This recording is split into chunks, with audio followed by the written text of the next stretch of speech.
구약 4페이지에 있습니다. 제가 읽겠습니다. 창세기 3장 8절에서 13절 말씀.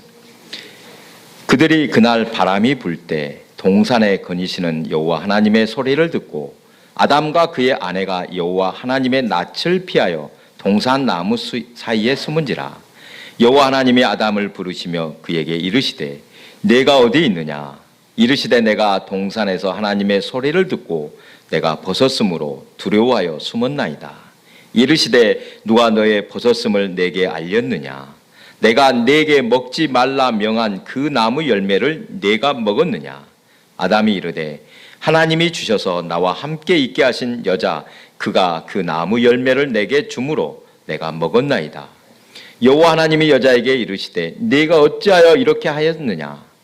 여자가 이르되 뱀이 나를 꿰므로 내가 먹었나이다. 아멘. 우리 함께 인사 나눕니다. 보고 싶었습니다. 사랑합니다. 주일이 기다려졌습니다. 우리는 한 가족입니다. 오늘 또 새로운 얼굴이 4사람이나 다시 왔네요. 필리핀 노동자 우리 형제 자매님들 이따 또 교제 나누겠습니다. 감사합니다. 창세기에서는 이 범죄한 인간을 향해 하나님께서 3가지 질문을 하셨습니다. 아담아 내가 어디 있느냐. 선악과를 따먹고 숨어있던 아담에게 하신 질문이고, 가인아 내 아우 아벨이 어디 있느냐.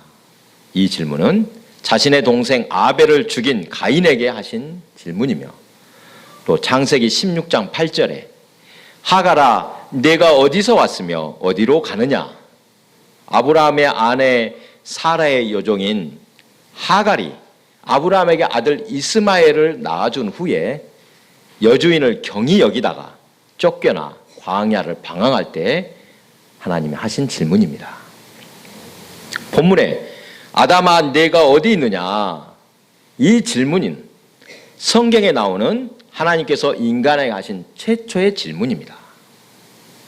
하나님은 아담이 어디 있는지 몰라서 이렇게 질문하신 것은 아닙니다. 이 질문은 단순히 아담이 있는 장소를 묻는 것이 아니라 하나님이 아담을 스스로 돌아보게 하시려는 질문입니다. 그래서 우리는 이 질문을 통해 많은 것을 생각할 수 있습니다. 지금 우리에게도 아주 의미 있고 중요한 질문입니다. 전에 우리 교회에 오셨던 이 고 송기득 교수님 기억나시죠? 그 교수님 설교집 중에 사람아 너는 어디에 있느냐라는 책이 있는데 여기에도 이 질문을 매우 중요하게 여기셨습니다. 지금 무엇을 위해 살고 있는가? 마음을 어디에 두고 살고 있는가? 이것은 정말 중요한 질문입니다. 그래서 저도 한번 질문해 봅니다. 우리는 지금 무엇을 위해 어디에 마음을 두고 있습니까? 여러분 마음이 어디에 가 있습니까? 하나님을 향해 마음을 집중하고 있으며 하나님께로 더 가까이 가기 위해 애쓰고 있다고 고백하시는 저와 여러분이 되기를 바랍니다. 설교 전에 알아두면 유익할 것 같다 말씀을 드립니다. 전에 성지순례에 가서 보고 배운 것이 참 많습니다. 아직까지도 우려먹고 있습니다. 우리 주변에서 흔히 마주치는 성당, 한 번이라도 성당 가보신 분들 있죠? 그것은 다 로마 카톨릭입니다. 아시죠? 로마 카톨릭과 동방정교회 조금 다릅니다. 동방정교회는 똑같은 성당 같지만 안으로 들어가면 몇 가지 차이가 있습니다. 성당 안에 성화, 그림이 많습니다. 글을 모르는 사람이라도 그림을 보면 이것이 무엇을 말씀하는지 바로 알 수 있을 정도였습니다. 그런데 그런 그림은 장단점이 있게 마련입니다. 그러겠죠. 아무리 글을 모르는 사람이라도 그림을 통해 복음을 쉽게 이해할 수 있다는 장점이 있습니다. 얼마나 좋습니까? 글을 몰라도 복잡하게 설명하지 않더라도 눈으로 보면 이해할 수 있습니다. 그런데 단점도 있을 것 같습니다. 아이들에게 TV보다 책을 봐야 한다고 하는 이유가 있습니다. 왜 그렇습니까? 책을 읽으면 상상력이 풍부해집니다. 그렇죠. 글을 읽으면 여러 가지 상상력이 떠오르고 그래서 생각이 넓어집니다. 그러나 TV를 보면 그 한 장면으로 한정됩니다. TV에서 보여주는 대로만 받아들이게 되는 것입니다. 이것처럼 그림을 보여주는 것이 쉽게 눈으로 이해하기는 쉽지만 자칫 편견이 생길 위험이 있다는 것입니다. 그리고 또 하나, 창세기에서 뱀이 인간을 유혹하여 타락하게 한 이 장면이 나와서 그런지 뱀을 지나치게 혐오하는 사람이 많습니다. 뱀을 좋아할 사람은 거의 없겠습니다만 너무 지나치게 막 싫어합니다. 제가 직접 겪은 일입니다. 어떤 집사님이 뱀을 100마리 잡으면 천국에 갈 수 있다는 말도 안 되는 소리를 듣고 실제로 보이는 대로 뱀을 잡아왔다고 합니다. 이처럼 잘못된 편견을 가진 사람들이 의외로 많습니다. 여러분, 어쩔 수 없는 상황에서 인간을 해롭게 하면 모를까 함부로 생명을 해치면 안 됩니다. 생명 존중은 특히 이 특정 종교에 한해서 가르치는 것이 아닙니다. 옛날 화랑도도 여러분 아시죠? 화랑도 들어보셨죠? 살생유택, 함부로 살생을 금하는 계율을 지켰다고 합니다. 그렇다면 다른 동물도 많은데 왜 하필 뱀이 인간을 유혹했을까? 왜 하필 뱀입니까? 뱀은 지혜로운 동물이라는 상징이 있기 때문입니다. 유대인의 상징에서 우리 공부했습니다. 기억하실 것입니다. 여러분, 왜 뱀을 지혜롭다고 합니까?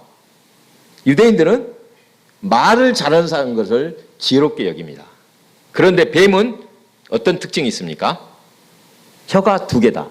사실 갈라졌지만 이걸 2개로 보는 것이죠. 혀가 2개라서 말을 잘할 것이다. 그래서 지혜로운 동물이라는 상징이 생겼다고 합니다. 에덴 동산에서 단지 뱀은 상징적으로 등장할 뿐입니다. 그렇죠. 에덴 동산에서 뱀이 그랬던 것처럼 우리를 혹하게 하는 것들이 너무도 많습니다. 그럴듯하게 정말 이야기를 듣다 보면 홀딱 넘어갈 것들이 많이 있습니다. 결코 죽지 아니하리라. 눈이 밝아질 것이다. 하나님과 같이 될 것이다. 달콤하게 화려하게 먹음직한 것들이 참 많습니다. 고흥 출신으로 이 시대의 목회자와 성도들에게 참 스승의 역할을 하시는 박승호 목사님 계십니다. 그 박승호 목사님이 이런 이야기를 하셨습니다. 잘 들어보십시오. 에덴 동산에서 하하가 뱀에게 유혹당할 때 하하는 어디에 있었을까? 선악과에서 멀리 떨어져 있는데 뱀이 찾아가서 이리 좀 와봐라 유혹한 것이 이런 것이 아니라 선악과 가까이에서 왔다 갔다 할 때 유혹했을 것이고 그 유혹에 넘어갈 것이라고 합니다. 갔을 것이라고 합니다. 무슨 말 이해가 되시죠? 정말로 우리가 쉽게 생각하지 못한 부분을 지적해 주신 것 같습니다. 죄를 짓지 않으려면 어떻게 해야 됩니까? 일단 죄의 길에서 멀리 있어야 하는 것 당연합니다. 그렇죠. 술 중독인 사람이 술집 앞을 서성이면서 그냥 술집 앞을 벗어나지 말고 주여 유혹에서 이기게 해 주십시오. 이렇게 기도한다면 이것은 모순입니다. 어쩔 수 없는 상황이 아니라면 분명 자리를 가려서 살아야 할 것입니다. 아담아 네가 어디 있느냐? 이 질문이 하나님께서 우리 마음에 하시는 말씀이 돼요. 내가 지금 어디에 있는지 단순히 장소가 아니라 우리의 마음이 어디에 있는지 내가 지금 어떤 위치에 머물러 있는지 내가 지금 하나님과 어떤 관계에 있는지 생각해 보기를 바랍니다.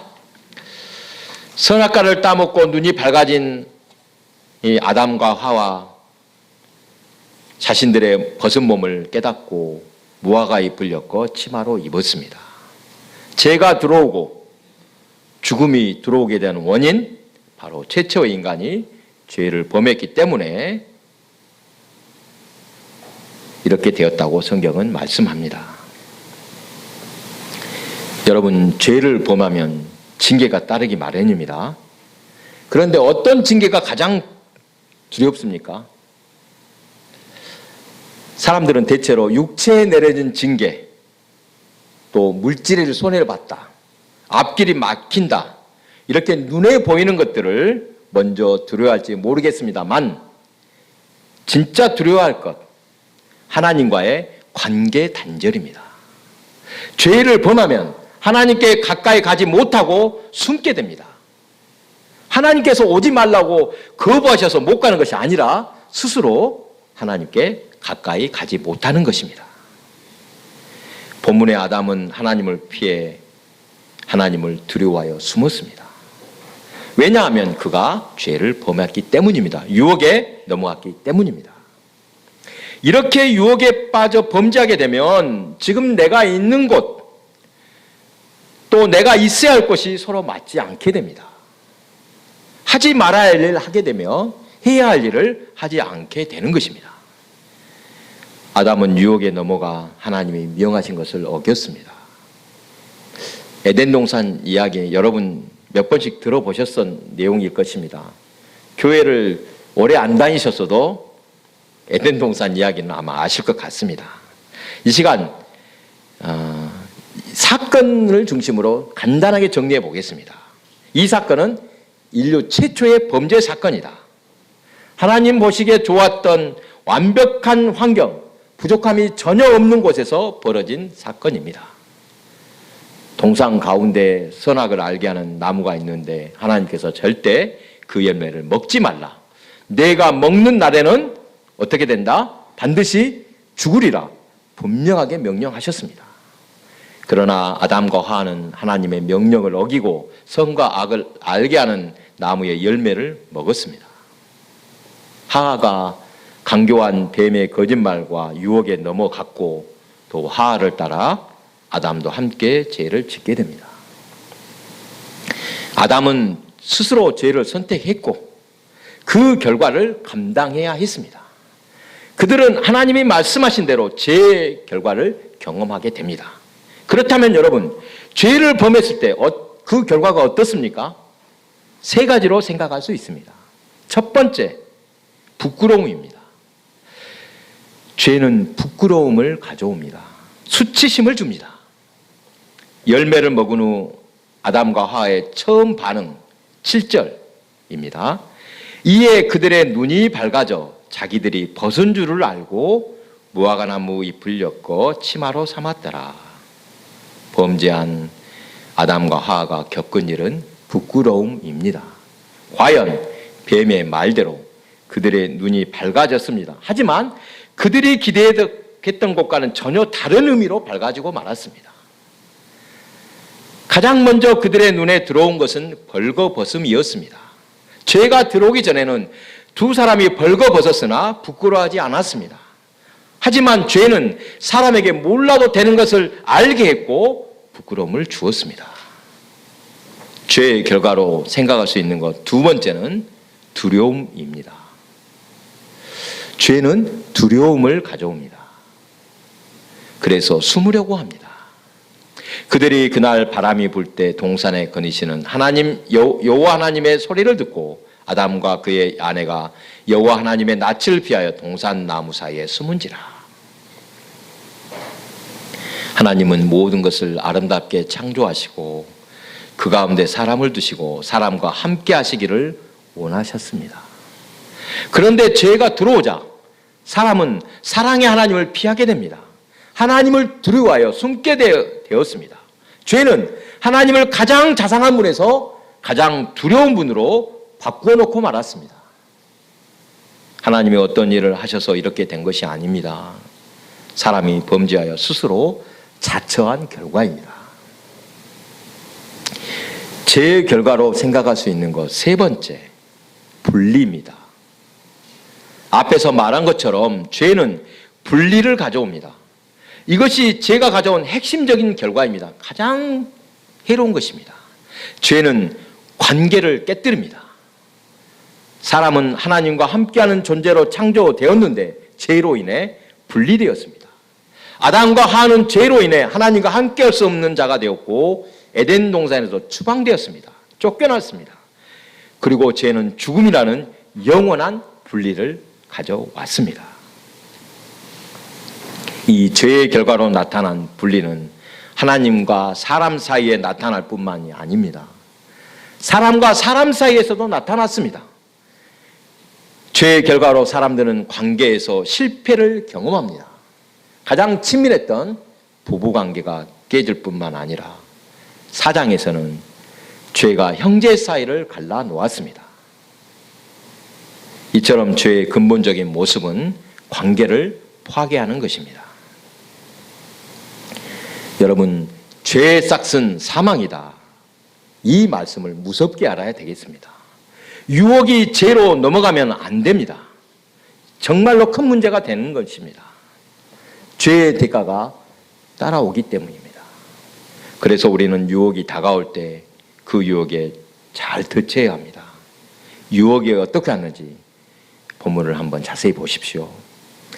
여러분, 뱀이 처음부터 거짓말을 하지 않았습니다. 여자에게 다가와 교묘하게 자극적인 말을 합니다. 하나님이 진짜로 동산 안에 있는 모든 열매를 먹지 말라고 하시더냐? 우리말에 아 다르고 어 다르라는 말도 있습니다만 얼마나 그럴듯하게 유혹하는지 뱀은 믿지 못하겠다는 듯이 말합니다. 이 말은 하나님이 허락하신 모든 것, 그 모든 것은 제쳐두고 그 맛인 단 하나, 그것을 주목하게 만듭니다. 안 넘어갈 수 없을 것 같습니다. 유혹은 그렇게 다가옵니다. 이미 가지고 누리고 있는 것, 좋은 것 100가지보다 내게 없는 것 한 가지를 가지고 자극하는 것입니다. 다 있으면 뭐돼? 그것이 없는데. 이때 하와는 어떻게 반응합니까? 뱀의 질문에 답하면서 정녕 죽으리라, 이 말씀을 어떻게 고칩니까? 죽을까 하노라 라고 바꿉니다. 하와는 불순종에 따른 죽음이라는 분명한 사실을 흐리게 만들었습니다. 하와의 마음 그 틈을 확인한 뱀은 이제 하나님 말씀을 완전히 바꿔버립니다. 뭐라고 바꿉니까? 너희는 결코 죽지 아니하리라. 여러분, 사기꾼들 수법 보십시오. 처음부터 너무 허무맹랑하면 빠져들지 않습니다. 그렇죠? 하도 엉뚱한 소리 해버리면 안 빠지는데 그럴듯한 이야기 중간중간에 함정을 파는 것입니다. 자세히 보고 지혜롭게 대처해야만 사기를 당하지 않습니다. 본문에서는 하나님의 말씀을 3번이나 인용하지만 한 번도 바르게 사용하지 않았습니다. 하나님의 말씀이 잘못된 의도로 사용되었고 다시 그 말씀을 비틀어서 마지막에는 노골적으로 완전히 부인되었습니다. 그뿐만 아니라 뱀은 하나님을 매우 옹졸한 분, 이기적인 분으로 만들고 말았습니다. 무슨 뜻인지 알겠죠? 사람이 선악과를 먹으면 하나님과 같이 될까 봐 그것을 막기 위해서 열매를 금하신 것이라고 거짓말했습니다. 가장 좋은 것을 주신 하나님, 그 하나님을 의심하게 만듭니다. 여러분 꼭 기억하시기 바랍니다. 처음부터 터무니없는 것을 말하지 않았습니다. 하나님의 말씀을 교묘하게 바꾸거나 의심의 씨앗을 심어두는 것입니다. 그러면 그 의심의 씨앗은 몰래 뿌리를 내리고 말씀과 반대되는 일을 하기까지 자라게 되는 것입니다. 큰 슬픔을 당해 고난 중에 있는 한 가정을 위해 기도하고 있는데 어제는 기쁜 소식을 전해 주었습니다. 그동안 하나님의 사랑이, 하나님은 사랑이시다, 이 말을 아무리 믿으려고 해도 진짜 마음으로 온전히 받아들이지 않았다고 합니다. 왜 그러겠습니까? 사랑의 하나님이라면 왜 우리 가정에 이런 큰 슬픔을 안겨주셨습니까? 이러한 마음 때문에 그동안 힘들었다고 합니다. 그러면서도 한편으로는 또 하나님을 두려워하는 마음도 있었다고 합니다. 그러한 아픔은 하나님께 매를 맞은 것이라고 여긴 것입니다. 회개가 아닌 죄책감, 때로는 자책하는 마음이 들어서 자꾸만 괴로웠다고 합니다. 그러다가 최근 은혜를 체험하게 되었습니다. 하나님께서 자신을 얼마나 사랑하시는지 그 사랑이 밀물처럼 밀려온 것입니다. 하나님은 우리를 징계하시는 것 결코 기뻐하지 않습니다. 어떤 큰 죄를 지었더라도 하나님께 돌아오기를 원하십니다. 그 어떤 무거운 짐도 대신 져주실 것을 약속하셨습니다. 그냥 믿고 나아오면 되는 것입니다. 주의 크신 사랑, 은혜를 체험하니 그동안의 어둠과 괴로움이 하나씩 사라지기 시작하더랍니다. 지난주 저는 잠시 고향집에 들렀다 왔습니다. 홀로 지내시는 어머님에게 제 남동생, 제가 동생 이야기 자주 합니다만 정말로 지극정성, 이런 효자는 제가 동생이어서 하는 말이 아니라 본 적이 없습니다. 아침 저녁으로 안부 전화 드립니다. 또 일주일에 한 번씩은 꼭 내려가서 집안 곳곳 대청소를 해놓습니다. 이번에도 보니까 욕실 그야말로 번쩍번쩍 청소, 아주 그냥 번쩍번쩍했습니다. 동생을 볼 때마다 솔직히 제가 제 자신이 너무 부족하다고 여겨집니다. 아내에게 어머니 말씀대로 그 동생이 목회자가 됐다면 저와는 비교가 안 되게 목회를 잘했을 텐데, 이런 속마음을 털어놓을 때가 여러 번입니다. 여러분도 혹시 그런 적 있습니까? 형이나 동생하고 자꾸 비교해보니까 내가 너무 못났구나, 부족하구나. 그런데 놀랍게도 그럴 때마다 오히려 감사가 나옵니다. 이렇게 부족한 사람도 하나님께서 불러주시고 사용해 주시려고 애를 쓰시는구나, 이 생각을 할 때마다 죄송한 마음에서도 늘 감사가 나옵니다. 아내도 이렇게 격려해 줍니다. 하나님께서 보시는 기준은 분명 사람과 다를 것이다. 이렇게 말하면서 순수한 마음을 지키고 그 마음을 온전히 하나님께 드리자, 이렇게 말해주고 있습니다. 사랑하는 교회 여러분, 오늘 본문에 아담아 내가 어디 있느냐 라고 부르신 장면을 다시 떠올려 봅니다. 또한 지금 하나님의 음성이 어떻게 들리는지 다시 한번 보시기 원합니다. 무섭게 하신 말씀인 줄만 알았는데 가장 자비롭고 인자하신 음성이었습니다. 네가 어떤 잘못을 해서 지금 어떤 상태인지 이미 나는 잘 알고 있단다. 그래도 나는 너를 사랑하며 너의 문제를 해결할 방법 갖고 있단다. 제발 돌아오기만 하렴. 하나님께서는 이러한 사랑으로 아담아 네가 어디 있느냐 부르신 줄 믿습니다. 하나님의 놀라우신 사랑 믿으시기 바랍니다. 죄로 인해 죽을 수밖에 없는 우리를 위해 주 예수 그리스도를 보내주셨습니다. 예수 그리스도를 보내주심으로 안타까운 그 모습을 도저히 두고 보실 수가 없어서 영원히 죄의 사슬을 끊고 사망에서 생명으로 옮겨주셨습니다. 그 크신 사랑과 은혜 가운데 사는 우리에게 한 가지 요구하시는 것, 다른 것 요구하시지 않지만 이것 하나 요구하십니다. 우리의 마음을 달라고 하십니다. 하나님께서 우리에게 가장 좋은 것을 주셨으니 마땅히 가장 소중한 것으로 돌려드려야 합니다. 우리 마음을 드리는 것 참으로 소중하지만 또 어려운 일이기도 합니다. 세상에서 가장 어려운 일이 무엇일까? 인생을 생각하게 하는 작은 책자, 여러분 어린 왕자 들어보셨죠? 이 어린 왕자에 나온 대화가 있습니다. 세상에서 가장 어려운 일이 뭔지 아니? 글쎄요, 돈 버는 일, 밥 먹는 일. 세상에서 가장 어려운 일은 사람이 사람의 마음을 얻는 일이란다. 각각의 얼굴만큼 다양한 각각의 마음은 순간에도 수만 가지 생각이 떠오르는데 그 마음, 그 바람 같은 마음이 머물게 한다는 것 정말 어려운 일이지. 사랑하는 교회 여러분, 아무리 어지러운 세상을 산다 해도 죄와 욕망으로 얼룩진 자리에 있더라도 내가 어디 있느냐 부르시는 주님의 음성을 날마다 들을 수 있기를 바랍니다. 이 음성이 들려야 합니다. 그리고 그때마다 자신을 돌아보며 온전히 마음을 돌려드리는 성도의 삶이 되시기 바랍니다. 기도하겠습니다.